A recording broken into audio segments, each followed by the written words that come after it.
teman-teman mengambil kesempatan sebesar-besarnya ya, karena kita juga jarang-jarang ya untuk mendapatkan apa insight gitu dari expert terutama dari universitas bereputasi di luar negeri terkait dengan isu-isu sosiologi.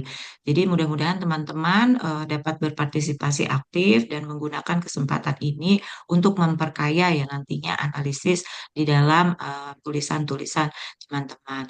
Terima kasih juga untuk Profesor Rikardi Adnan yang tidak hanya sebagai moderator tentunya pada kuliah kali ini, tetapi juga sebagai salah satu dosen pendamping ya, pendamping dari program MBKM atau Merdeka Belajar Kampus Merdeka di ESDGEI Sociology of Digital Government and Economy untuk batch kelima pada kesempatan kali ini.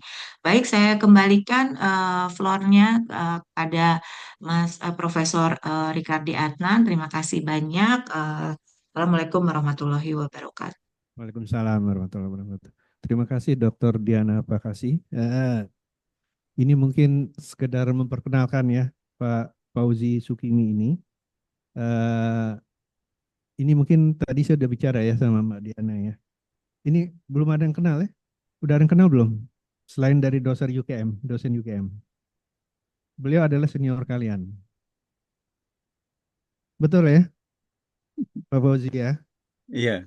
S1-nya adalah di UI, di FISIP UI. Nah, jadi saya sudah kenal baik dengan Pak Fauzi ini sejak berapa tahun yang lalu, 20 tahun yang lalu kali ya. Udah puluh tahun, apa ratusan tahun ya. Dari 86.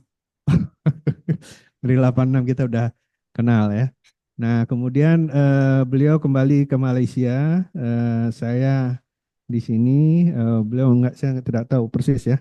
Melanjutkan kuliah berikutnya, S2, S3-nya, saya juga demikian. Tapi waktu saya masih kuliah di IPB ya, Pak Fauzi ya. Waktu itu Ya. saya kabur ke Malaysia ya. Mm-mm.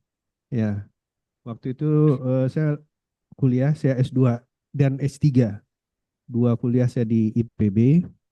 Akhirnya saya stres dan saya lari ikut paman saya ya waktu itu ya. Bisnis ya, saya ngurusin bisnis. Di sana saya juga stres juga ngurusin bisnisnya karena juga ini ya, itu kalau namanya bisnis itu mesti digojlok ya. Saya digojlok juga sama paman saya. Akhirnya saya kabur lagi dan saya pergilah ke rumah Pak Dr. Sukimi ini.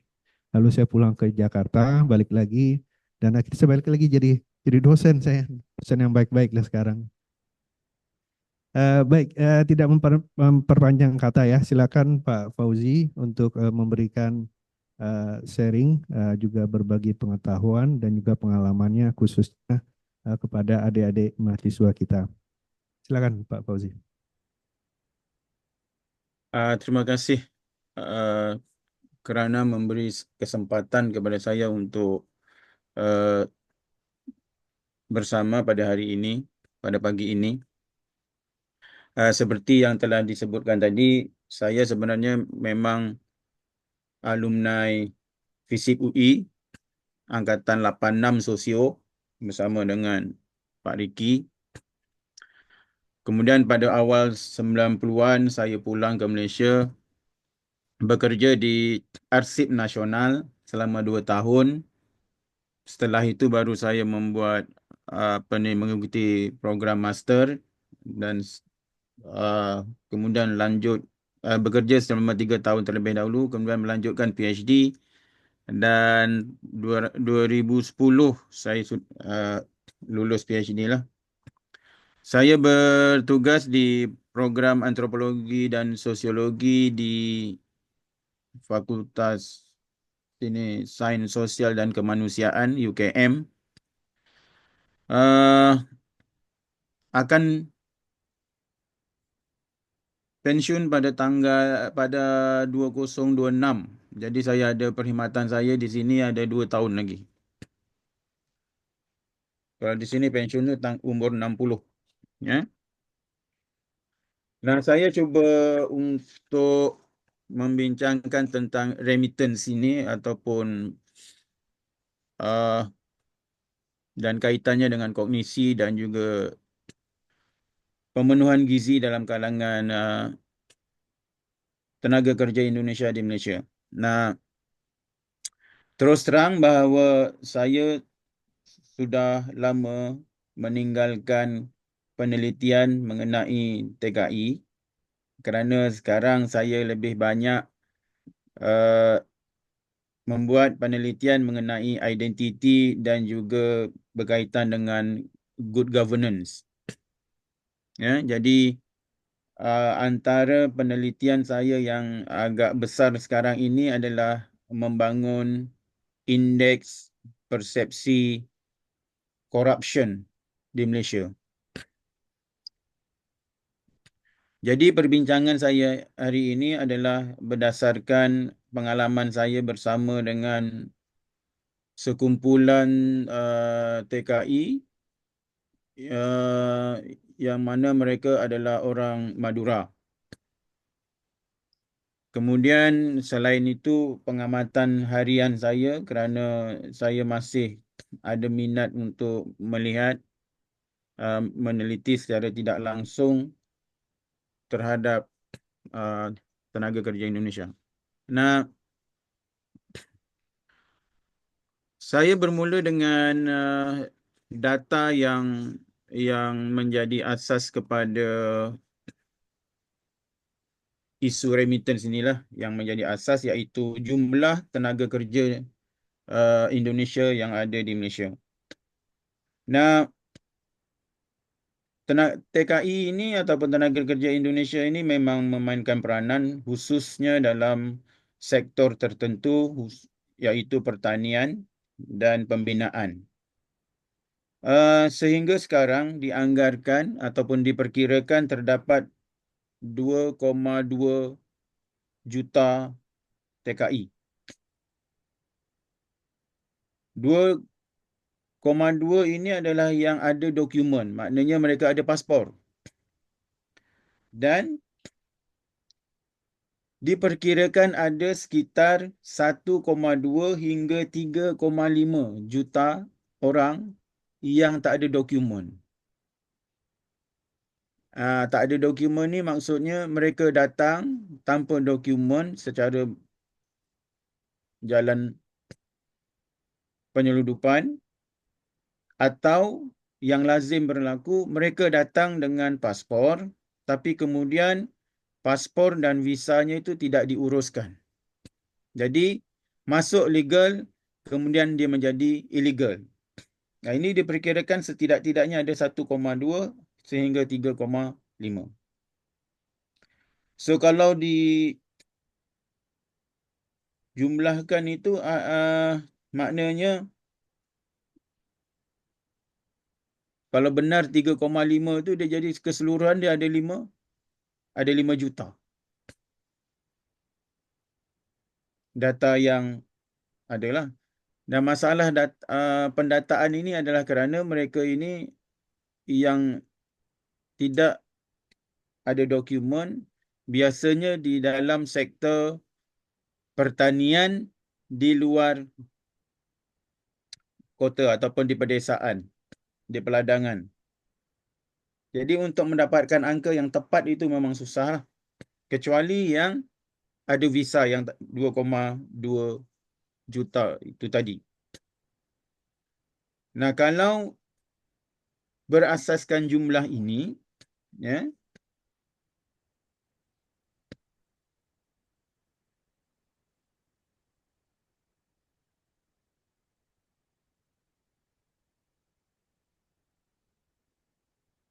mereka kebanyakannya berada dalam sektor pembinaan,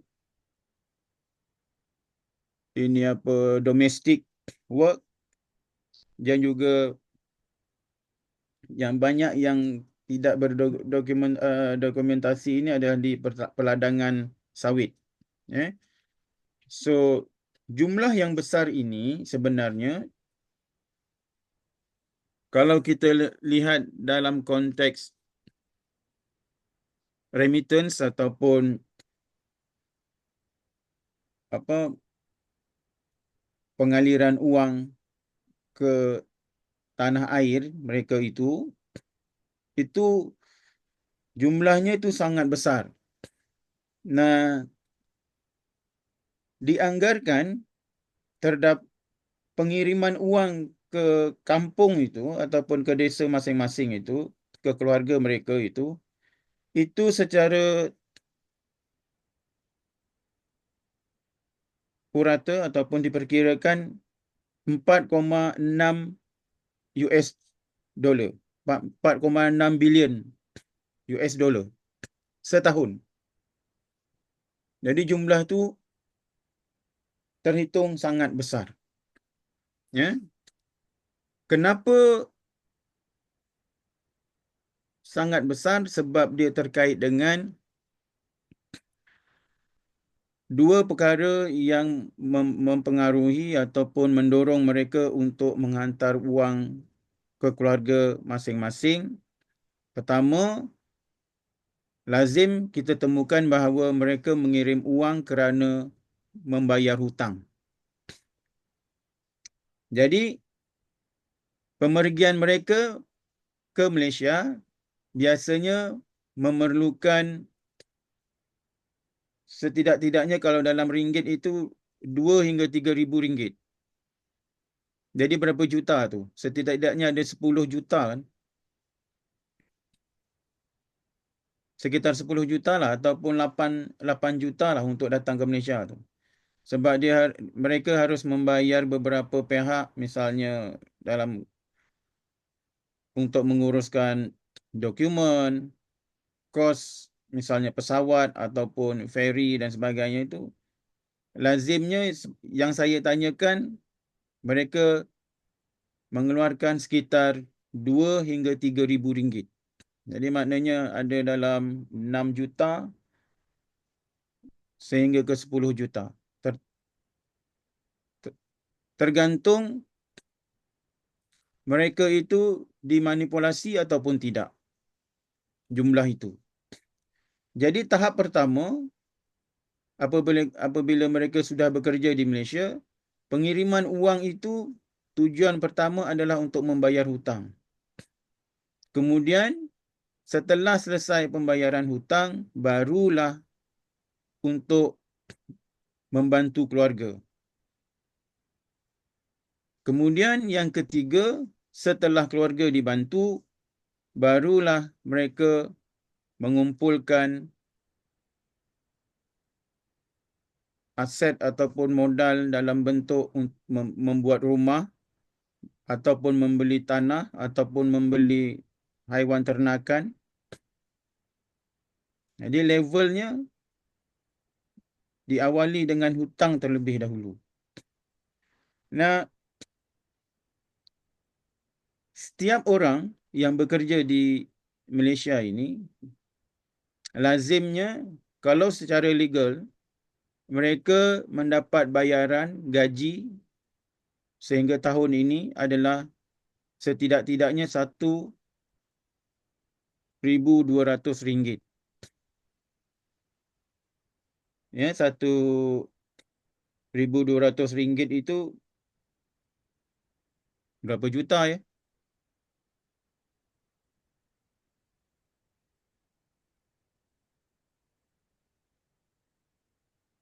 3 juta, 4 juta. Nah, 1,200, kalau kita tanyakan kepada mereka berapa yang mereka boleh kirim ke kampung, secara purata kalau saya hitung, mereka biasanya mengirim 1/3 dari jumlah gaji. Maksudnya setiap bulan mereka akan mengirim RM400 atau bersamaan sekitar 1,2 juta rupiah setidak-tidaknya. Jadi kalau kita lihat setahun itu lebih dari berapa? Lebih dari 1 bilion ringgit Malaysia yang dikirim pulang. Nah, kenapa saya bilang bahawa 1/3 dari gaji ataupun pendapatan mereka itu adalah secara purata mereka menghabiskan untuk makan RM400 per bulan. Dan RM400 ini kalau mereka terpaksa membeli makanan. Jumlah ini boleh dikurangkan kalau mereka di rumah kongsi ataupun di tempat mereka itu, di rumah sewa dan sebagainya, mereka itu masak bersama. Maknanya membeli bahan mentah, kemudian mereka masak sendiri, itu lebih hemat. Kemudian 400 yang lain itu lazimnya adalah untuk urusan yang lain, seperti kalau harus membayar sewa rumah dan sebagainya dan kenderaan. Tetapi dua ini, iaitu untuk rumah ini, akan lebih jimat kalau mereka disediakan tempat tinggal oleh majikan. Jadi, jumlah yang minimum sebulan mereka kirim itu adalah sekitar 400. Boleh lebih. Ya. Nah, berdasarkan perhitungan tadi, kalau kita lihat apakah dia memberi kesan terhadap misalnya pemenuhan gizi ataupun pemakanan mereka. Nah, sepanjang saya melakukan penelitian, pengamatan saya terhadap orang yang ada di Cyberjaya, tempat saya tinggal dan sebagainya, saya belum temukan lagi mereka tu kekurangan makanan lah. Ya, belum saya temukan mereka itu kekurangan makanan. Bahkan pola makan mereka itu ada perubahan sedikit. Nah, kita tahu kalau misalnya di Jakarta ataupun di Indonesia biasanya orang kan minum teh tawar itu kan. Dalam kalangan TKI, kalau kita perhatikan,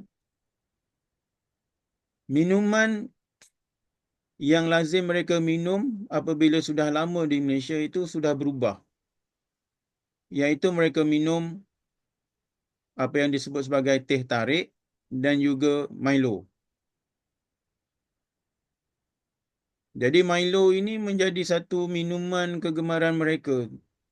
Kerana saya tak pasti sama ada di Indonesia ada ataupun tidak, tetapi minuman itu memang popular di Malaysia dan itu menjadi kegemaran.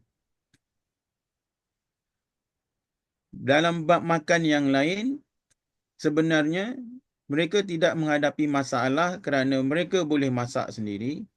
Misalnya kalau orang Madura, mereka masih boleh menemukan bahan-bahan untuk membuat misalnya soto. Mereka boleh beli ayam dan untuk membuat sate Madura dan sebagainya. Dalam hal pemenuhan gizi, pada saya, mereka tidak menghadapi sebarang masalah. Nah, yang menarik dalam kajian saya justru adalah berkaitan dengan kognisi. Dalam konteks kognisi, saya dapati bahawa knowledge ataupun pengetahuan boleh menjadi sumber dalam konteks kepimpinan dan juga bisnes. Misalnya apa? Untuk menguruskan visa, untuk menguruskan permit untuk pulang katakanlah setelah mereka tidak lagi mempunyai visa, ya, urusan untuk di kedutaan, untuk mendapatkan kebenaran, untuk membayar denda dan sebagainya, itu memerlukan pengetahuan yang luas. Dan lazimnya TKI yang sudah lama, mereka akan menjadi agen yang menguruskan semua keperluan itu. Ya. Bahkan dalam konteks komunitas Madura yang saya teliti, knowledge itu menjadi sumber kepada orang yang menjadi pemimpin itu. Maknanya menjadi ketua dalam komuniti itu. Mesti knowledge dia lebih luas, lebih banyak berbanding dengan orang yang lain. Jadi kalau seseorang yang dilantik sebagai ataupun dipilih sebagai ketua, pemimpin, lazimnya mempunyai knowledge yang luas tu.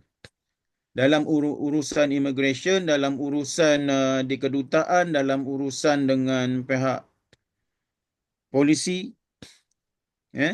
semua itu memerlukan knowledge. Dan knowledge itulah yang akan menentukan seseorang itu dihormati ataupun tidak. Dan knowledge itulah yang akan menjadikan seseorang itu mempunyai potensi untuk menjadi agen yang menguruskan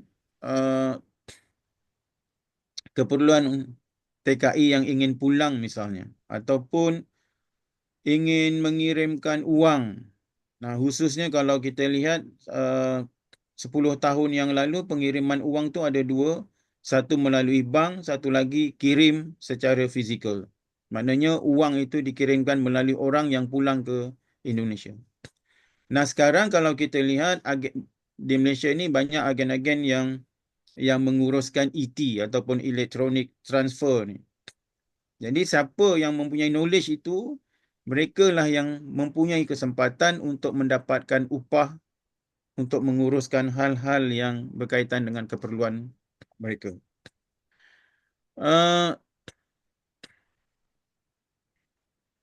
Saya kira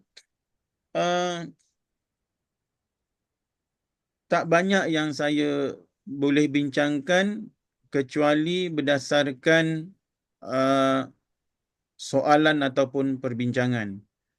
Nah, kalau saya ingin membincangkan secara teoretikal tentang remittance ini, memang ada teorinya lah. Cuma apakah memang perlu dibincangkan ataupun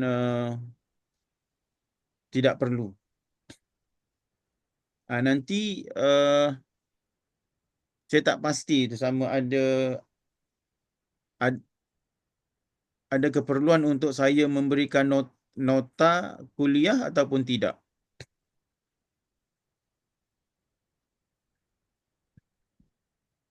Baik, Prof, saya jawab, Prof, izin. Ya. Pertama adalah barangkali perlu ya memberikan sedikit tambahan atau mungkin ringkas saja ya theoretical framework-nya mengenai remitansi ini. Kemudian yang kedua, kalau dari kita mungkin akan ada ya surat untuk Pak Fauzi sebagai guest lectures ya di dalam studi ini. Kalau mungkin juga Pak Fauzi punya katakanlah bahan tertulis, itu juga akan lebih baik ya. Barangkali bisa dikirimkan via email atau WA kepada saya atau kepada Mbak Adis ya. Nanti kita akan bisa share kepada teman-teman di sini.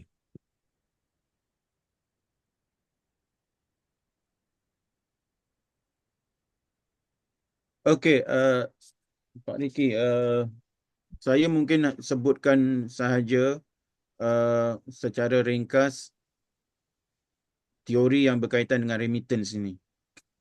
Nah, kalau kita lihat teori mengenai remittance ini, dia setidak-tidaknya ada 3 ataupun 4 ataupun paling banyak itu 6 mungkin. Nah, salah satunya teori yang cuba menjelaskan tentang remittance ini adalah New Economic of Labour Migration. Teori ini dia menegaskan bahawa remittance itu adalah sebahagian daripada strategi keluarga, bukan keputusan individu. Ya? Jadi dalam teori ini disebutkan bahawa keluargalah yang selalunya mendorong ataupun memberikan semangat untuk seseorang itu migrate, dan kemudian setelah bekerja di tempat ataupun di negara yang mereka tuju itu, mereka akan mengirimkan uang itu sebagai salah satu sumber pendapatan bagi keluarga. Nah, risikonya adalah menurut teori ini, kalau seseorang itu gagal untuk mendapatkan pekerjaan, misalnya kita sedia maklum di beberapa negara juga berlaku di Malaysia, ada migran yang ditipu oleh sindiket. Itu dia akan menjejaskan tujuan asal mereka pergi ke sesuatu negara lah. Okay. So, teori itu hanya menjelaskan bahawa migration itu, bekerja di luar negara itu sebagai salah satu strategi untuk meningkatkan ekonomi keluarga, ataupun mereka adalah proses itu adalah strategi household itu sendiri ataupun keluarga itu sendiri. Kemudian teori yang kedua disebut sebagai altruism and self-interest. Teori ini lazimnya memperkatakan tentang motivasi di sebalik pengiriman uang atau remittance itu.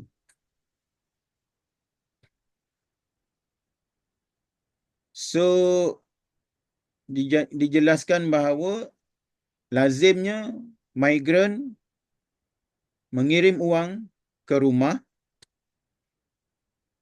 adalah semata-mata ataupun purely based on responsibility terhadap keluarga itu, iaitu tanggungjawab terhadap keluarga.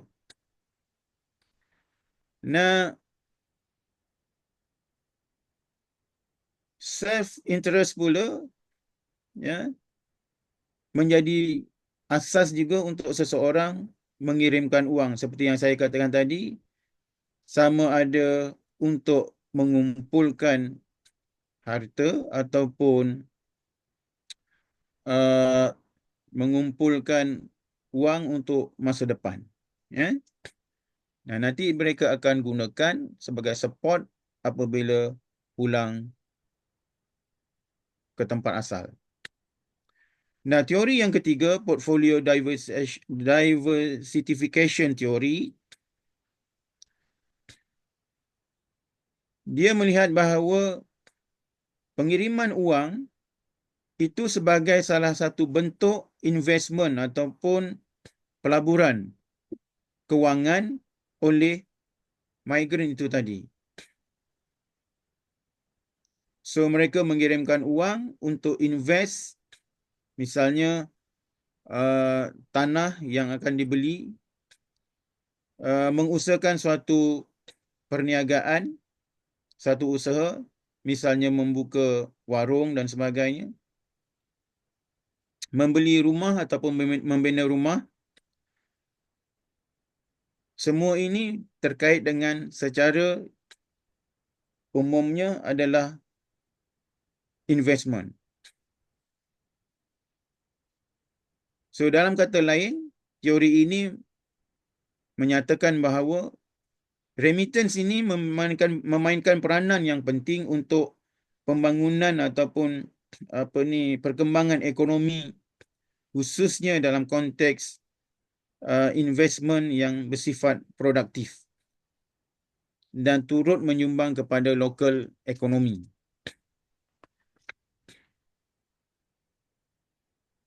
Kemudian ada teori yang keempat, social and network theory.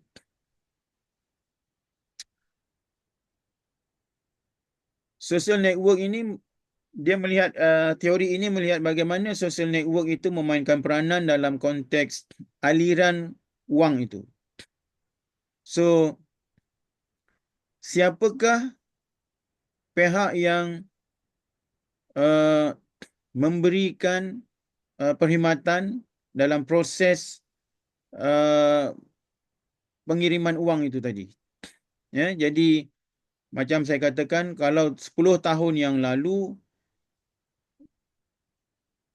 teori ini dapat menjelaskan bagaimana ada orang yang menjadi orang tengah ataupun orang yang membantu membawa uang pulang ke Indonesia, memberikan kepada keluarga di kampung itu. So, Di sini biasanya ikatan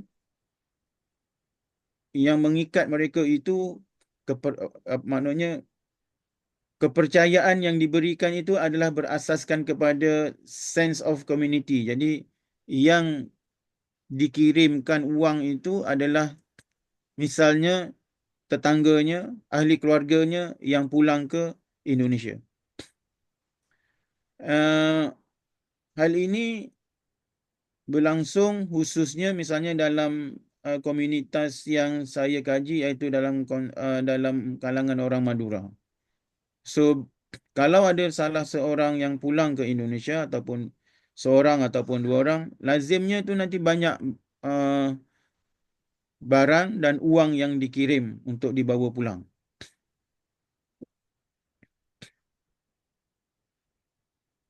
Kemudian ada teori yang bercakap mengenai ekonomi impact, ya, teori mengenai ekonomi impact. So yang ini dia membincangkan tentang kesan ekonomi dari remittance itu, pengaliran uang itu terhadap negara. Ya. Nah, di satu sisi pengaliran uang itu menyumbang kepada ekonomi negara migran, tapi pada masa yang sama dia akan memberikan impact terhadap negara yang mana TKI itu bekerja. Maknanya pengaliran uang, di satu sisi pengaliran uang keluar, dan pada satu sisi yang lain, dalam konteks ekonomi makro, dia menyumbang kepada ekonomi, misalnya dalam hal ini, kepada ekonomi Indonesia. Ya? Macam saya katakan tadi, misalnya, bagaimana pengaliran uang itu 4.6 bilion US dollar ke Indonesia setiap tahun.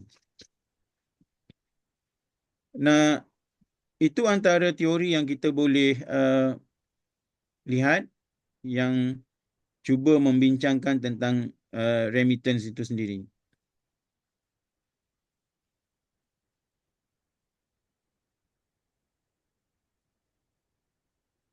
Okey, Pak Vicky. Baik, terima kasih Pak Fauzi. Teman-teman semuanya, tadi sudah dijelaskan, disampaikan oleh Pak Fauzi Sukimi bahwa remitansi dari tenaga kerja kita di Malaysia ke Indonesia itu sangat besar sekali, ya. Jadi satu tahunnya tadi berapa, Pak Fauzi? 4,6 bilion dolar. 4,6 billion dolar. Jadi 4,6 itu artinya 4,6 miliar dolar. Jadi kalau dikonversikan ke rupiah itu berapa? Bukan M ya, tapi triliun ya. Iya. Billion. US dollar ya. US dollar. Jadi kalau US dollar kali 1.000 lagi berarti mungkin kurang lebih sekitar 12 T ya kali ya. 12 T setahun. Artinya itu angka yang tidak sedikit ya. Nah, itu didapatkan dari berapa? Dikirimkan dari sekitar yang resminya 2,3 juta tenaga kerja Indonesia yang ada di Malaysia. Tetapi ada juga yang TKI ilegal. Ilegalnya kurang lebih ada sekitar 1,5 juta. Jadi mereka bekerjanya bisa datangnya legal, tapi tiba-tiba bukan entry permit ya, mungkin permit buat kerjanya barangkali ya, itu akhirnya ini ya banyak disalahgunakan. Sehingga mereka yang ilegal itu kurang lebih 1,5 juta yang ada di Malaysia. Ini angka yang luar biasa sekali. Nah, terkait dengan remitansi, dari pengalaman Prof. Fauzi ini disebutkan bahwa beliau juga melakukan studi tentang migrannya Indonesia yang ada di Malaysia. Nah, tadi juga disebutkan pertama adalah karena pertimbangan keluarga, mereka berangkat menjadi TKI. yang kemudian juga karena juga ada dorongan dari memang kebutuhannya sendiri ya, tetapi yang utama adalah dari dorongan dari keluarga. Dan yang kedua adalah mereka mengirimkan uang itu untuk kebutuhan keluarganya dan juga ada juga untuk membantu sanak saudara atau familinya. Dan paling tidak tadi ada 5 teori ya yang berkenaan dengan migran ini atau mungkin mengenai remitansi. Saya buka kesempatan mungkin Mbak Adis mau menyampaikan dulu. Ya, silakan Mbak Adis.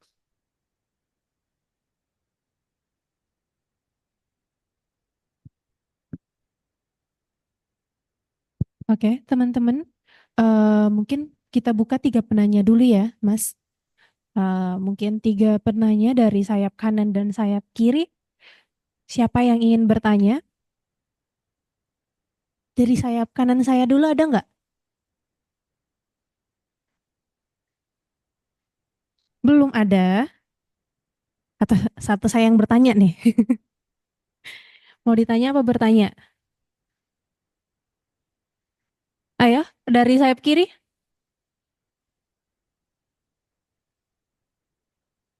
Gimana? Sejauh ini paham nggak? Paham. Atau ada yang kurang paham, boleh ditanyakan.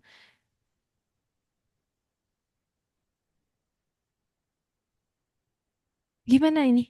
Sayap kiri? Kanan? Ya, silahkan. Mas Edgar bisa dibantu. Perkenalkan namanya, kemudian apakah dari mahasiswa Sorga atau dari SDGE. Kemudian sekarang lagi bahas tentang apa gitu ya. Terus pertanyaannya. Kasih. Ya, oke. Sebelumnya terima kasih atas kesempatannya dan terima kasih kepada Dr. Fauzi atas pemaparannya. Perkenalkan sebelumnya nama saya Alia, saya dari kelas Sosiologi Organisasi. Jadi sebenarnya kalau untuk sesi kelas Sosiologi Organisasi hari ini kita harusnya membahas berfokus pada pembahasan mengenai VUCA. VUCA itu kan ada volatility, uncertainty, complexity, dan ambiguity. Nah, saya cukup tertarik sama studi yang dilakukan oleh Dr. Fauzi tadi mengenai komunitas TKI yang dari Madura ya, kalau tidak salah ingat. Iya. Nah, pertanyaan saya adalah, apakah komunitas TKI yang berasal dari Madura ini dilindungi oleh sebuah instansi atau lembaga organisasi di Malaysia? Dan jika memang ada organisasi yang melindungi, apakah ada upaya strategi yang dilakukan untuk semacam menaungi kebutuhan si komunitas ini di tengah VUCA environment yang saat ini mungkin lagi kita hadapi? Terima kasih. Oke. Saya coba menjawab. Jadi seperti yang saya bilang tadi, TKI yang ada di Malaysia ini ada 2 kategori. Satu, mereka yang masuk secara legal dan mengekalkan status legalnya itu di Malaysia. Nah, untuk mereka yang legal ini, secara umumnya mereka memang mendapat protection, legal status sebagai TKI. Nah, dan mereka ini sebenarnya uh, terjamin dari segi kesejahteraan kerana terdapat satu Memorandum of Understanding MOU yang ditandatangani pada tahun 2022 di antara Malaysia dengan Indonesia yang memberikan perlindungan melalui sistem yang memonitor hal-hal yang terkait dengan pekerjaan mereka. Misalnya, proses untuk penempatan majikan, ya, dan juga risiko yang terkait dengan pekerjaan. Nah, semua ini lazimnya diperhatikan, dilaksanakan oleh pihak kedutaan Indonesia di Kuala Lumpur. Yang menjadi masalah adalah pekerja yang tidak legal. Maknanya mereka tidak ada dokumen. Seperti yang saya bilang tadi, lazimnya mereka masuk secara legal, kemudian mereka tidak menguruskan visa kerana mengikut nasihat senior mereka ataupun orang-orang yang lebih lama yang mengatakan bahawa tidak perlu untuk mengurus dokumen. Nah, untuk yang tidak legal ini, lazimnya kalau dari segi sektor ekonomi, mereka adalah dalam perkebunan. Nah, bila di perkebunan, perhatian ataupun sistem yang memonitor mereka ini tak sampai. Lazimnya tak sampai. Jadi kedutaan pun mempunyai keupayaan yang terbatas untuk memberikan perhatian ini.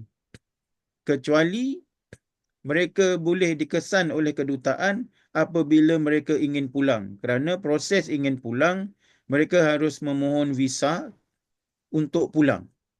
Dan mereka harus membayar sejumlah wang, iaitu denda ataupun hukuman kerana menetap secara tidak legal di Malaysia itu.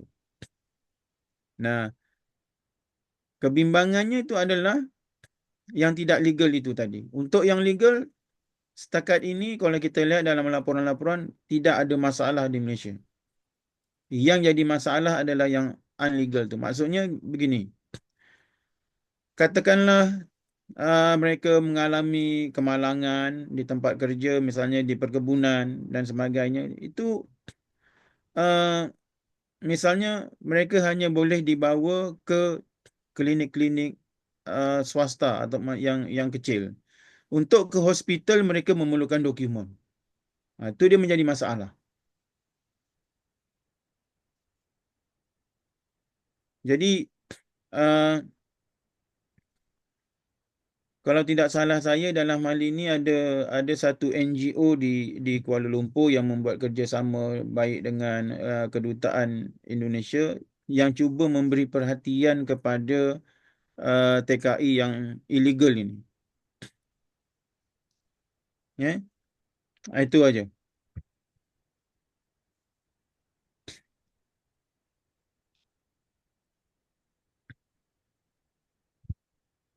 Baik, terima kasih Bapak Fauzi. Bagaimana yang bertanya tadi siapa? Alia. Bagaimana Alia? Cukup paham? Ya. Selanjutnya masih ada yang ingin bertanya? Iya, Mas Edgar, Mbaknya dulu. Yang depan dulu tadi.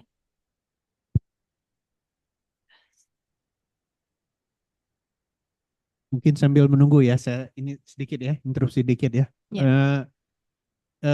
Ini Prof. Fauzi ini kan mengajar di UKM, Universiti Kebangsaan Malaysia. Mungkin sebagai info saja ya. Info saja, Universiti Kebangsaan Malaysia ini rankingnya 135 di dunia, US. Sementara kalau yang tertinggi itu adalah UM. UM itu 60 ya, Pak Fauzi ya. Kemudian UI berapa? UI sekarang itu adalah 206 di dunia. Artinya apa? Rankingnya universitinya Prof. Fauzi ini lebih bagus daripada kita, daripada UI. Tapi Pak Fauzi dulunya belajar sama kita, ya, sama UI ya. Ya. Karena ini terus terang ya sedikit ya. Pada tahun 50-an sampai tahun 60-an justru banyak warga Malaysia belajar ke Indonesia, termasuk ke UI. Nah, mungkin laskar terakhirnya adalah Prof. Fauzi ini. Setelah itu berbalik, Malaysia jauh di atas UI, di atas universitas yang ada di Indonesia. Mungkin itu salah satu proses pembelajaran buat kita semuanya. Dan kenapa itu Mbak Adis, Mbak Nadia, Mas Edgar, dan teman-teman itu kita melakukan studi ke Malaysia dan khusus mengenai migran ya. Migran itu juga tadi disebutkan angkanya yang sangat luar biasa ya. Oke, silakan lanjutkan. Oke, sebelumnya makasih Mas Riki udah kasih insight sedikit sebelum lanjut ke pertanyaan sebelumnya. Perkenalin saya Diva dari kelas Sosiologi Organisasi. Saya mau nanya terkait salah satu teori yang tadi Prof sebutin terkait social network dan hubungannya dengan sosiologi organisasi. Oke, jadi sedikit latar belakang, jaringan sosial di organisasi kan ngecakup hubungan informal sama formal, yang dimana pada akhirnya hubungan itu bisa memperkuat atau melemahkan efektivitas penggunaan dana di dalam organisasi. Nah, pertanyaan saya adalah, gimana struktur jaringan sosial dalam organisasi bisa mempengaruhi aliran uang dalam konteks pengalokasian sumber daya manusia, terutama pekerja atau buruh, untuk memastikan responnya tetap efektif terhadap tantangan VUCA yang terus berubah?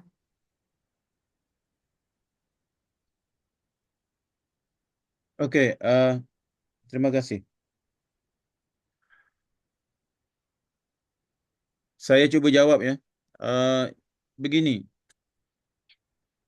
kalau kita lihat dalam konteks tenaga kerja Indonesia yang berada di Malaysia ini, selain fungsi kedutaan tadi yang secara formal memantau TKI, ya, pada masa yang sama, misalnya di dalam sektor pembinaan itu kita ada organisasi formal yang memantau misalnya dari konteks keselamatan. Dan setiap pekerja Indonesia yang ada di dalam sektor pembinaan harus mengikuti apa kita sebut, kalau di sini kita sebut sebagai kursus ataupun mengikuti proses learning itu dalam tempoh tertentu, khususnya terkait tentang keselamatan di tempat kerja. Ya. Jadi kalau kita lihat dalam konteks yang lain, seperti yang saya bilang tadi, kalau dalam konteks TKI, apakah memang ada organisasi tidak formal yang menguruskan mereka, yang memantau mereka? Itu setakat ini yang saya tahu hanya ada satu organisasi NGO, non-government organization, yang membuat kerjasama dengan kedutaan yang memantau tentang TKI. Nah, seharusnya kalau kita lihat untuk meningkatkan misalnya dari segi kemampuan kerja, kemahiran kerja, keterampilan mereka ini, dan termasuklah dari segi keselamatan, kesihatan dan sebagainya, seharusnya ada organisasi yang tidak formal. Tapi sejauh ini yang saya lihat, mereka tidak ada organisasi yang tidak formal secara khusus. Seperti yang saya bilangkan tadi, kehidupan mereka khususnya yang illegal, yang tidak ada dokumen itu tadi, itu sangat ditentukan oleh patron. Jadi kalau pernah dengar mengenai teori patron-client, proses ini memang menjadi satu mekanisme yang utama dalam kalangan TKI. Misalnya apa? Kalau TKI ataupun migran dari Aceh misalnya, itu sudah terkenal dengan mekanisme patron-client. Jadi kalau ada orang baru yang datang, nanti mereka akan diajar oleh patron untuk terlibat dalam misalnya membuka warung. Demikian juga dalam konteks yang saya bilangkan tadi, misalnya dalam sektor pembinaan. Pasti ada patron yang akan menampung mereka. Dan disitulah ketua komuniti memainkan peranan mereka sebagai orang yang mempunyai knowledge, first hand knowledge mengenai apa yang harus diuruskan, apa yang perlu ada, apa yang perlu dibuat sewaktu bekerja di Malaysia. Nah, kerana itu saya lihat dalam konteks di Malaysia ini, seperti di depan rumah saya, ya, di depan rumah saya tu ada satu penempatan TKI yang saya lihat sebahagiannya tu legal, sebahagiannya tu tidak legal. Dan di situ ada pemimpinnya, ketuanya yang mempunyai knowledge yang menguruskan segala urusan yang terkait dengan misalnya pihak polis, misalnya pihak berkuasa tempatan, misalnya kalau di sini ada disebut sebagai pihak berkuasa tempatan itu kalau di Indonesia apa ya? Wali kota, ya. Nah, penempatan yang tidak sah ini dapat bertahan bertahun-tahun secara ilegal. Mungkin nanti saya boleh share fotonya lah kalau sebab saya tak sempat untuk ambil foto. Penempatan secara ilegal ni yang saya katakan tu bahawa ketua itu yang memainkan peranan. So mereka memang tidak ada satu organisasi yang formal ataupun tak formal yang jelas, ya. Lazimnya sifatnya adalah patron client. Itu aja.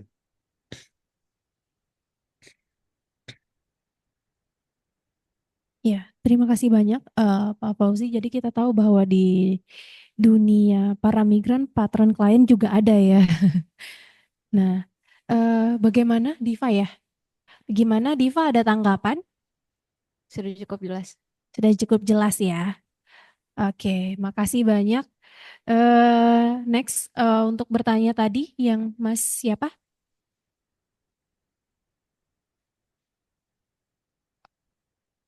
Perkenalkan, nama saya Hafiz dari kelas Sosiologi Organisasi.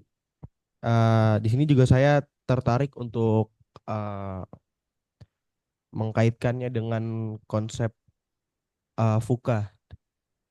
Salah satu yang jadi concern saya adalah tentang komunitas Madura tadi. Bagaimana strategi komunitas Madura untuk memfasilitasi integrasi pekerja imigran di tempat kerja yang multikultural. Mungkin itu saja pertanyaan dari saya. Terima kasih. Bagaimana Pak Fauzi? Okey, saya cuba jelaskan ya bagaimana ini pertanyaan ini boleh saya bincangkan dalam konteks identiti. Jadi orang Madura misalnya dikenal sebagai komunitas yang identitasnya itu tidak banyak berubah walaupun ke mana mereka pergi. Itu ada satu perception begitu kan. Nah, kajian ataupun penelitian saya terhadap orang Madura itu untuk melihat, untuk menjelaskan identitas orang Madura itu sebenarnya dia fix, tidak berubah walaupun di negara lain yang mana sistem politik, ekonomi dan sosialnya berbeza, ataupun mereka berubah ataupun membentuk satu identitas yang hybrid. Nah, saya dapati bahawa orang Madura mempunyai mekanismenya sendiri, iaitu mereka boleh beradaptasi, mereka boleh berakomodasi di dalam komunitas lokal. Jadi ada elemen identiti mereka yang ditinggalkan untuk sementara. Jadi elemen identitas mereka itu ditinggalkan. Yang tidak mungkin diamalkan, diguna pakai di Malaysia. Misalnya apa? Karapan sapi enggak mungkin boleh diamalkan di Malaysia. Kerana mereka pun tak ada kawasan, tidak ada sapi. Jadi elemen identiti seperti karapan sapi itu tak boleh. Nah, apa lagi? Pakaian. Pakaian mereka boleh beradaptasi dengan pakaian yang ada di Malaysia ini. Mereka boleh gunakan. Bahasa mereka menjadi misalnya orang yang mampu untuk menampilkan bahasa yang multi-level. Maksudnya, kalau sesama Madura mereka menggunakan bahasa Madura, sesama TKI dari Indonesia mereka akan menggunakan bahasa Indonesia. Tetapi kalau dengan pekerja dari Malaysia, mereka akan menggunakan bahasa Melayu. Ya. Dan kemampuan berbahasa ini tertakluk ataupun ditentukan berapa lama mereka berada di Malaysia. Agama, kerana mereka beragama Islam, maka mereka boleh embedded di dalam masyarakat Melayu dengan mudah. Dan mereka pergi ke masjid, misalnya untuk solat Jumaat, sama seperti orang lain, tak ada kekangan dan sebagainya. Yang boleh diamalkan setiap hari adalah makanan. Macam seperti yang saya sebutkan tadi, mereka boleh mengamalkan pemakanan mengikut kehendak mereka. Misalnya membuat soto Madura, katakanlah sebulan sekali ataupun sebulan 2 kali mereka akan membuat sate Madura dan sebagainya. So, kalau dilihat tadi, maknanya orang Madura dalam konteks mereka berkomunikasi, beradaptasi dengan masyarakat lokal tu, mereka ada level-level tertentu. So, ada identiti yang ditinggalkan, ada identiti yang elemen of identity yang masih boleh dikekalkan, dan ada juga yang boleh kita katakan bersifat hybrid, iaitu misalnya dari segi penguasaan bahasa. Kira-kira saya menjawab apa tidak? Mas Hafiz, gimana?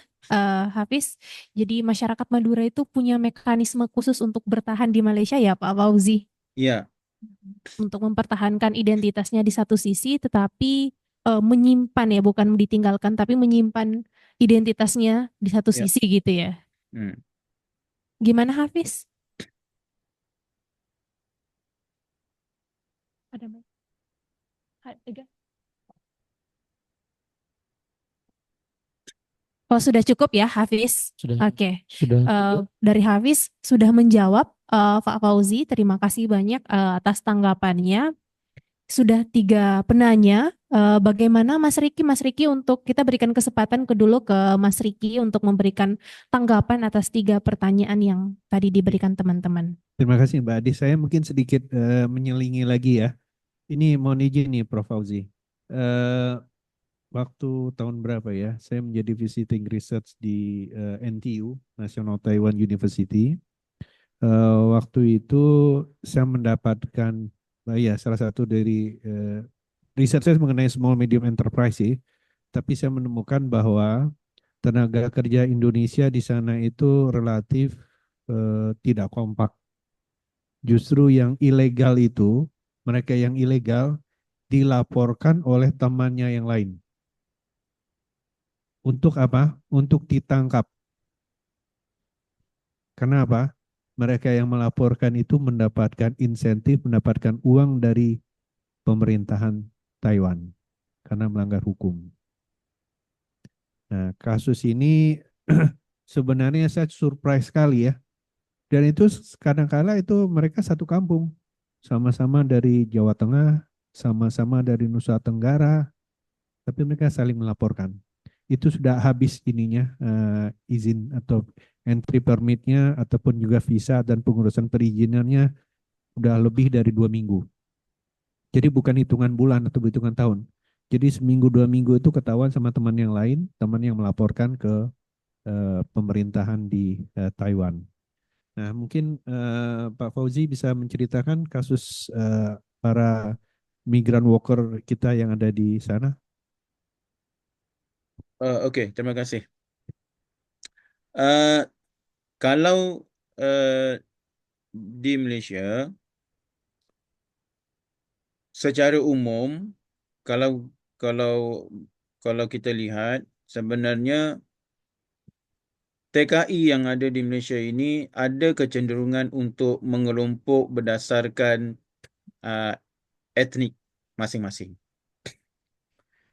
Misalnya kalau orang Madura itu dia banyak menempati kawasan di sekitar UKM ini, di Kajang, Ceras, kemudian dia ada di Damansara. Kemudian misalnya kalau orang yang datang dari Aceh, itu dia lain lagi. Ada kawasan tertentu, misalnya di Gombak. Di Gombak, orang Aceh dan orang Minang. Ya. Nah, pada tahun, saya tak ingat pada tahun berapa, kalau tak salah dalam tahun 90-an, ketika pembangunan Putrajaya sedang berjalan, itu pernah dilaporkan berlaku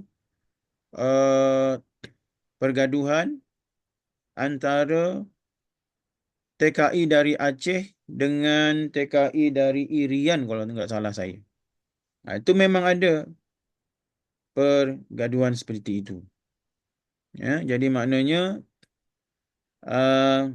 status sebagai TKI itu belum boleh menjadi satu sumber untuk mempersatukan mereka.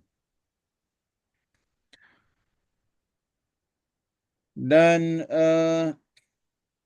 misalnya mereka ini juga kalau kita lihat bahkan ada kita boleh kenal pasti berdasarkan sektor yang mereka ikuti. Jadi misalnya kalau orang Madura ni dia lebih banyak di dalam sektor pembinaan. Orang Aceh dia banyak dalam sektor perniagaan kecil. Seperti membuka kedai runcit, kalau di sini dipanggil kedai runcit yang menjual barang-barang keperluan harian itu. Ya. So kalau orang Jawa misalnya Jawa sampailah ke mana tu, itu banyak di perkebunan misalnya. So sektor pekerjaan itu sendiri pun sudah memperlihatkan kelompok masing-masing. Kemudian yang campur saya rasa saya tak nampak. Jadi kalau sektor yang lain, misalnya kalau di kantor-kantor ini ada cleaning service, itu baru ada sedikit semacam percampuran misalnya antara orang Jawa dengan orang Madura. Tapi kalau dalam sektor pembinaan, majoriti adalah orang Madura. Dan mereka ini dikenali sebagai kelompok yang mampu melakukan kerja yang berat di sektor pembinaan itu. Jadi kita boleh bilang sebagai ada satu segregation berdasarkan tempat kerja dan jenis pekerjaan dalam kalangan TKI itu sendiri. Okey, Pak Diki. Terima kasih Pak Fauzi. Artinya dari pengelompokan berdasarkan etnis ataupun juga asal daerah itu juga menjadi ikatan ya, agar mereka tidak saling mengkhianati ya. Bahkan saya kemarin, nambahkan aja ya Mas Riki, saya kemarin sempat ke Kajang, itu bahkan di rusun-rusunnya mereka itu udah diplot ya, ini yang kawasan Madura, kawasan Jawa, kawasan Bugis gitu ya Pak Fauzi. Saya sempat kunjung di rumah saudara, ternyata oh seperti itu bentuk pemetaan mereka, dan bahkan dipeta-petakan berdasarkan rumah, tidak hanya pekerjaan ya. Iya, sangat menarik teman-teman. Kita akhirnya banyak tahu dari Bapak Fauzi bahwa sangat banyak dinamika di dalam para migran ya. Nah, kita kemarin ada 21 orang nih Bapak Fauzi yang berkunjung ke Kuala Lumpur. Mereka sudah melakukan selama 5 hari, mereka melakukan wawancara dan penyebaran kuesioner. Teman-teman yang sudah ke Malaysia boleh dong bertanya satu atau sharing dan konfirmasi data kalian. Data yang kalian dapatkan ini tahap, kalau pengambilan data ini tahap verifikasi ya.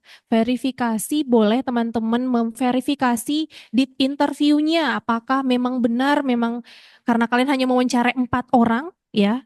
Bisa jadi ada memang benarkah seperti itu karena teman-teman sudah mulai proses pengolahan data dan sekarang berjalan untuk proses penulisan.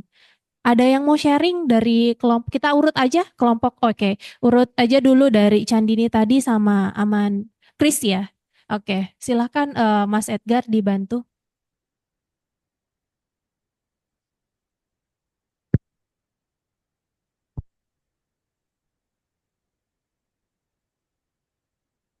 Sebelumnya terima kasih Pak Fauzi atas paparannya yang sangat menarik.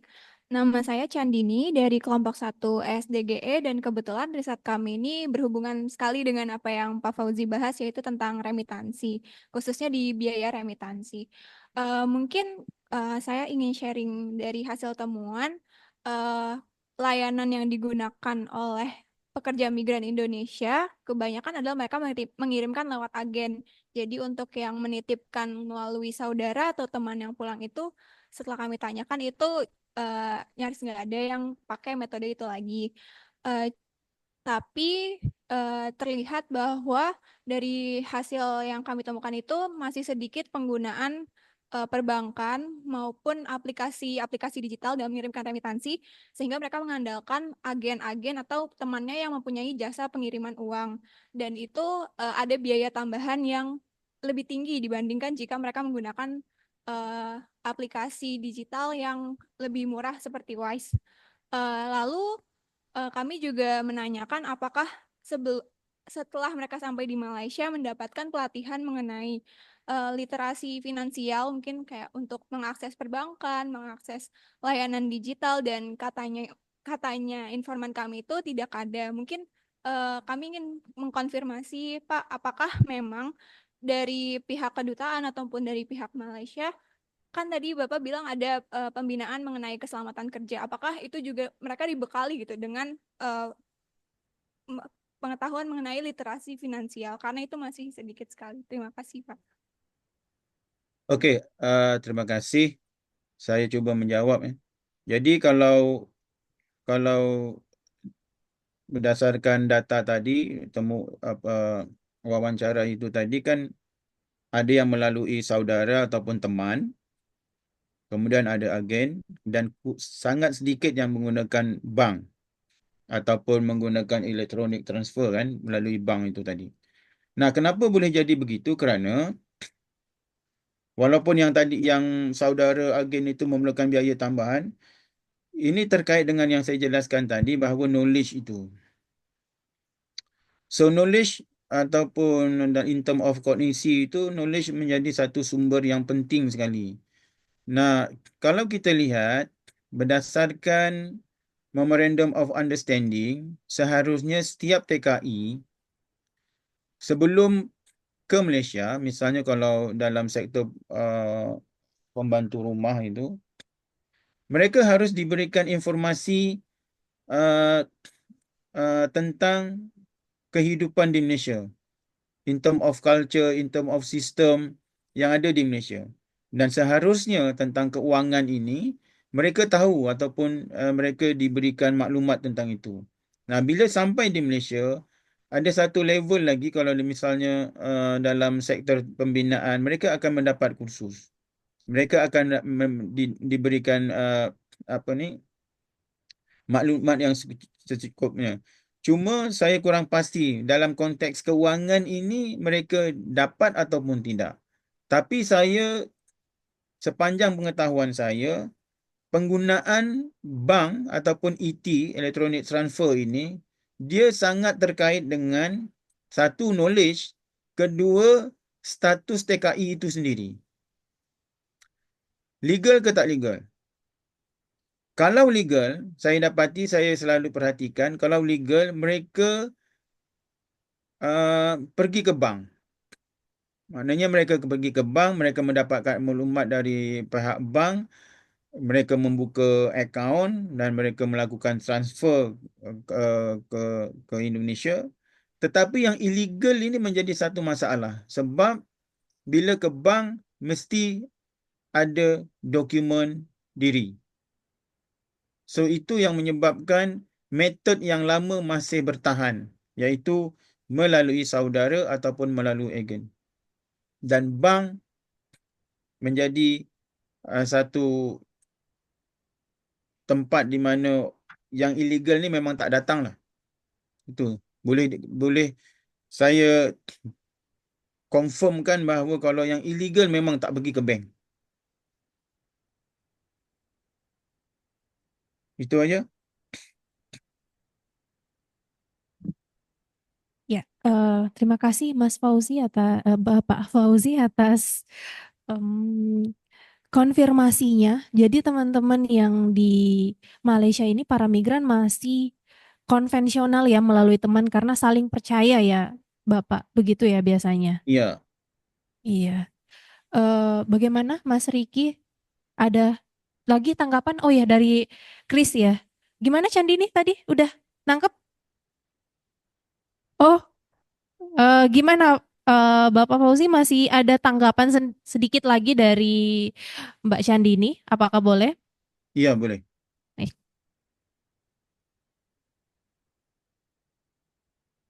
Sih jawabannya apa, tapi mungkin mau tambah nanya dikit tentang perbankan ini. Jadi dapat info dari informan kalau misalnya PMI mau membuka akun bank itu ia memerlukan izin dari majikannya atau harus membawa IC dari majikannya. Jadi maupun status mereka legal, tapi kalau tidak dapat izin dari majikannya, info dari informan kami, ia tidak bisa membuka akun bank. Nah, apakah hal itu memang benar atau itu cuma misalnya cuma dari majikannya aja yang menahan PMI-nya untuk membuka akun bank? Terima kasih. Okey, nah kalau kita pergi ke bank-bank yang ada di Malaysia ini, kita boleh perhatikan misalnya TKI yang misalnya bekerja di sektor ini di pabrik. Biasanya mereka tidak diiringi oleh majikan pun. Kerana urusan di bank tu as long kita ada dokumen diri, misalnya dia membawa paspor, dia boleh buka akaun. So sepanjang pengetahuan saya tidak ada syarat bahawa mesti membawa KTP majikan. Ya, Jadi terima kasih. kalau ada yang mengatakan bahawa perlu membawa KTP majikan itu, saya meragukan. Mungkin macam disebutkan tadi, majikan itu yang ingin menahan. Nah, sebab ni ada majikan ini pun, ada setengah majikan ini pun yang bermasalah ni.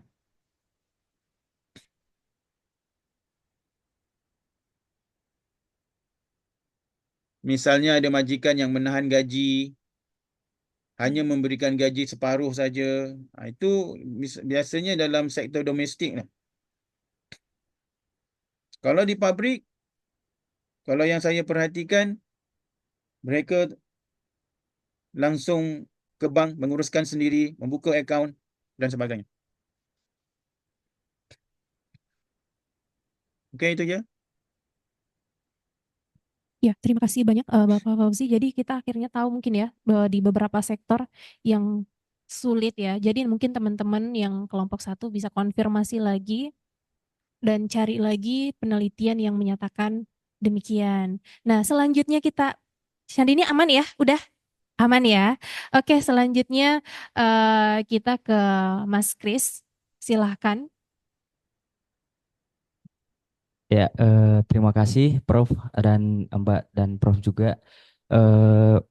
Saya Krismanta Surbakti dari peserta yang ikut berpartisipasi dalam program MBKM SDGI. Kebetulan sama dengan Candini, topiknya remittance dan kebetulan ada gizi juga. Kami secara spesifik membahas tentang gizi, Prof. Nah, hasil temuan kami beberapa dari pekerja migran di Malaysia itu memiliki pengetahuan secara gizi, tetapi untuk memenuhi gizinya sendiri mereka belum terlihat begitu memenuhi gitu. Artinya mengupayakan gizinya itu masih kurang gitu. Nah, salah satu hal yang menarik yang saya dengar dari penjelasan dari Prof. Fauzi adalah tadi teori yang dijelaskan, apalagi berkaitan dengan pengalaman Prof. Fauzi sendiri. Teori remittance sendiri merupakan strategi dari keluarga. Nah, hingga menyebabkan para pekerja migran itu punya tanggung jawab atas remittance yang mereka berikan kepada keluarga. Nah, ini menjadi suatu hal yang menarik. Ketika saya kaitkan dengan hasil temuan kami tadi, kami ingin mengetahui lebih dalam. Kira-kira apakah ini mempengaruhi pemikiran ataupun dasar-dasar upaya yang dilakukan oleh pekerja migran ini untuk memenuhi gizi mereka gitu. Nah, ini untuk pertanyaan yang pertama. Mungkin nanti jawabannya boleh dari pengalaman juga Prof. Hoji gitu. Kemudian pertanyaan yang kedua adalah mengenai kontribusi gitu. Kontribusi dari pekerja migran ini sendiri terhadap negara asal mereka gitu. Kami juga memiliki pertanyaan, punya interest juga tentang hal itu. Apakah pekerja migran yang sudah bekerja di luar negeri memiliki minat kembali ke negara asal untuk membantu negara atau berkontribusi terhadap negara, terutama dalam hal gizi gitu. Namun, secara hasil yang kami dapatkan, pekerja migran yang kami wawancarai ataupun in-depth interview, kami mendapati bahwa pekerja migran ini tidak memiliki minat untuk kembali ke Indonesia. Nah, kalau berdasarkan penelitian dari Prof. Fauzi sendiri, apakah ini terbukti juga gitu? Bagaimanakah kira-kira?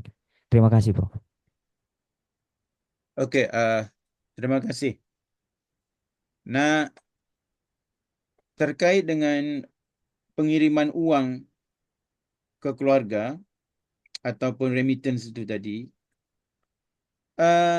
dan kaitannya dengan gizi yang saya sebutkan tadi. Nah, jadi pemenuhan gizi ini kan satu tertakluk ataupun ditentukan oleh knowledge dia tentang gizi itu sendiri kan. Okey. Tetapi kita juga harus melihat apakah habit pemakanan mereka itu sendiri. Maknanya kebiasaan dalam pola pemakanan mereka itu sendiri.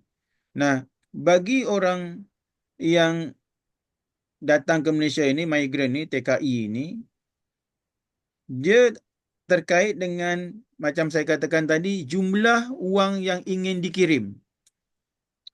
Dan untuk apa dia dikirim? Bayar hutang untuk keluarga ataupun apa?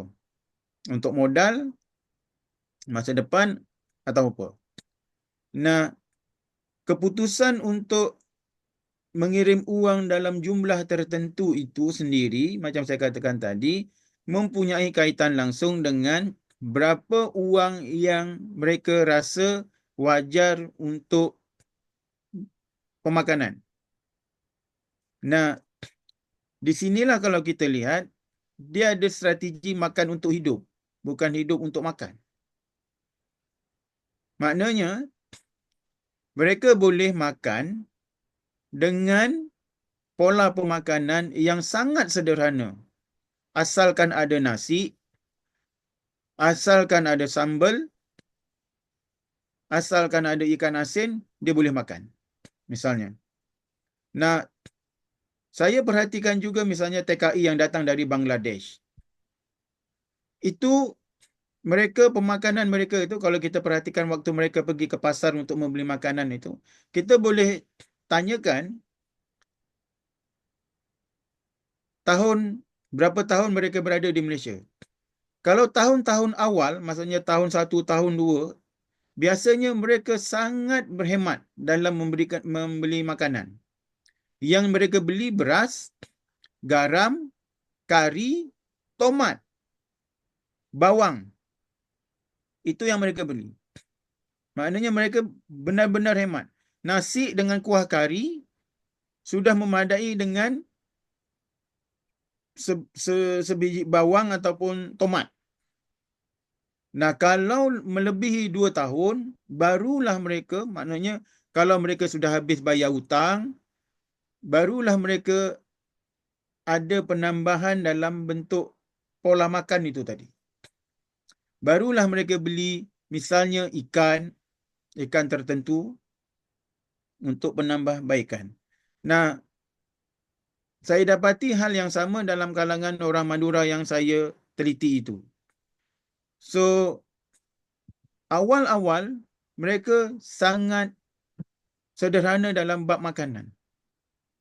Tetapi kalau yang apabila mereka sudah lama di sini, misalnya hutang tadi sudah selesai, kirim kepada keluarga, dan kebetulan dari segi misalnya dari segi gaji ataupun dari pendapatan mereka sudah meningkat, misalnya majikan menambah pendapatan, pola pemakanan akan berubah. Tidak lagi yang sangat sederhana. Itu dalam bab makan. Kerana itu saya katakan tadi, misalnya kalau dalam kalangan TKI, awal-awal itu mereka sangat sederhana.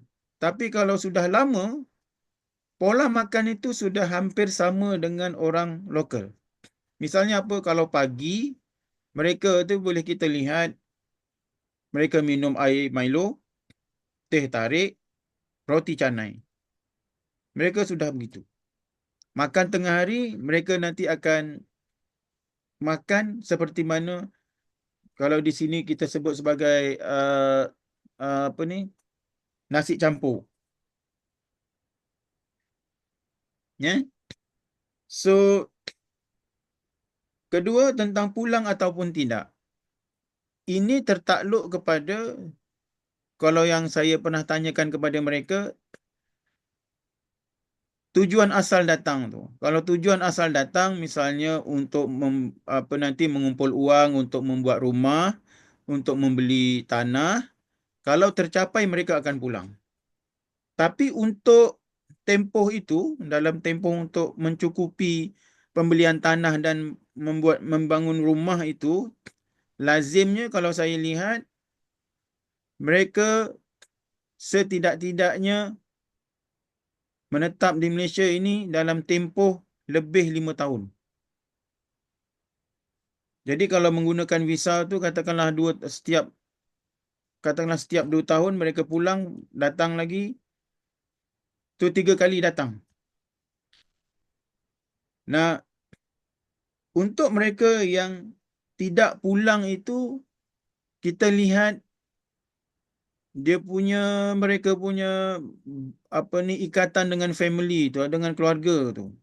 Katakanlah mereka tidak ada keluarga, yang sudah tidak ada keluarga dan sebagainya, itu lebih banyak memberikan alasan untuk mereka menetap di sini. So, alasan terkait dengan keluarga itu tadi. Maknanya, ikatan dengan keluarga itulah yang paling penting. Nah, kalau kita bandingkan dengan migran yang awal, itu kecenderungan untuk menetap di Malaysia adalah lebih tinggi. Sehingga kan di Malaysia ini ada kampung-kampung ataupun ada desa-desa yang majoriti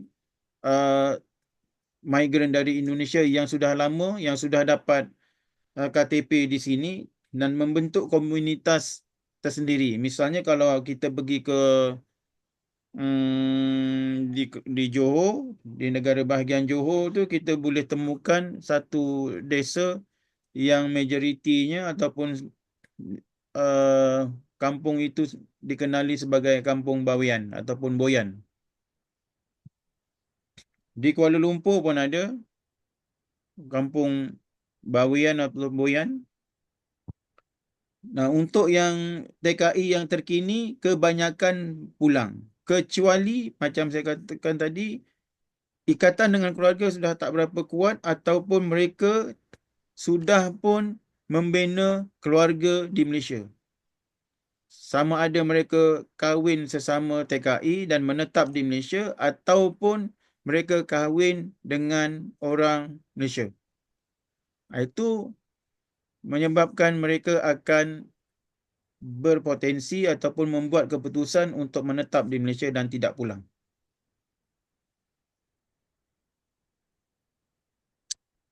Itu saja. Ya, terima kasih banyak Bapak Fauzi. Kita kembalikan ke Prof. Riki, silahkan.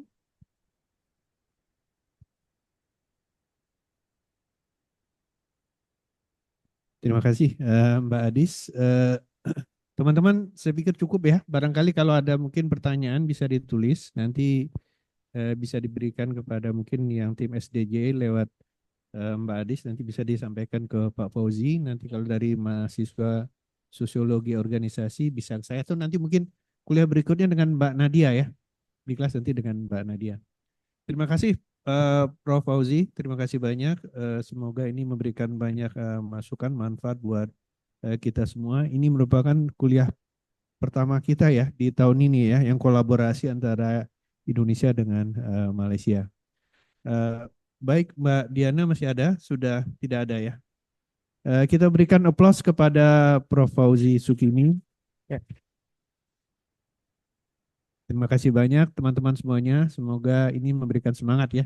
Bahwa kita jujur saja ya. Jujur saja sekarang dalam 10-20 tahun terakhir pendidikan di Indonesia ini kalah dari Malaysia. Dan juga dari teknologi industrinya pun juga kita juga ketinggalan banyak ya untuk saat ini. Dan mungkin barangkali ya Pak Fauzi nanti kita bisa lanjutkan lagi diskusi. Kita saling ini nanti saya akan mampir ya ke Kajang. Anak saya masih di KL, sekarang lagi di Air Asia. Lagi magang di Air Asia. Nanti saya mampir ke sana. Mbak Adis, mungkin saya serahkan ke Mbak Adis ya. Terima kasih banyak. Terima kasih banyak kepada Prof. Riki dan Bapak Fauzi dan teman-teman semuanya. Semangat semuanya. Semangat ya. Iya. Buat teman-teman yang ini angkatan berapa yang birokrat Sorga angkatan berapa sih? Oh, 21 sama 23. Oke. Ya. Mungkin teman-teman juga sudah mendengarkan dari teman-teman yang sudah ke Malaysia. Mungkin teman-teman nanti tertarik untuk melakukan studi terkait migran, ya silahkan. Dan teman-teman yang di SDGE yang yang lanjut mau melanjutkan ke skripsinya boleh ya dengan beberapa ya data. Nanti juga dengan beberapa datanya permit dulu juga ke tim SDGE kalau datanya mau dipakai. Kemudian teman-teman tepuk tangan dulu dong semuanya. Oke, lembar absen sudah diisi semuanya, sudah berjalan ya absen? Oke. Sudah? Foto dulu Mbak, Oh iya. foto bersama. Nanti Oh iya. teman mungkin bisa minta tolong untuk maju ke depan semua ya. Oke. Betul. Oke, kita juga kedatangan Mbak Piput dong, sama Mas Edgar. Tepuk tangan untuk mereka berdua juga ya. Oke, silakan teman-teman boleh maju ke depan. Kita foto bareng. Sama Prof. Fauzi juga minta nanti. Iya. Sebelumnya kita tutup, sudah ditutup ya? Belum. Foto dulu baru tutup. Ayo, ke sini. Cek. Ya silakan diatur posisinya. Teman-teman boleh ngebaur aja. Nggak usah ada formasi yang aneh-aneh. Silakan. Iya kan, Den? Yes. Boleh ke depan. Ya, ada sebagian di bawah mungkin ya, nggak semuanya di depan kali ya. Sebentar. Ini mau ku geser dulu. Maaf.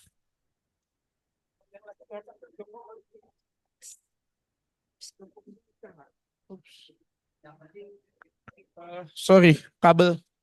Cuy. Maaf. Kayaknya kabelnya tadi keinjak. Sama aja ya. Ini nggak bisa digeser lagi ya? Mau ku copot ininya, boleh nggak sih? Masuk frame semua nggak? Sorry. Maaf. Kayaknya ini bisa dimundurin deh. Tapi I don't know why. Oke, duduk aja, nggak apa-apa. Iya, pengennya sih gue cabut. Nggak ini. Gimana? Nggak apa-apa, bisa. Bisa ya? Ya oke. Ambil posisi. Sini. Kelihatan nggak? Ngebaur aja ya. Ayo itu yang di sebelah sono kayaknya kapalnya oleng deh. Oleng ke sana deh. Bawa sini sedikit gitu. Ini kameranya. Woi, ada yang di luar. Ayo. Ayo. Gabung. Come on. Sini nih di tengah nggak apa-apa. Ya, langsung dapet di tengah ya. Gokil. Di sini aja gak apa-apa. Oke.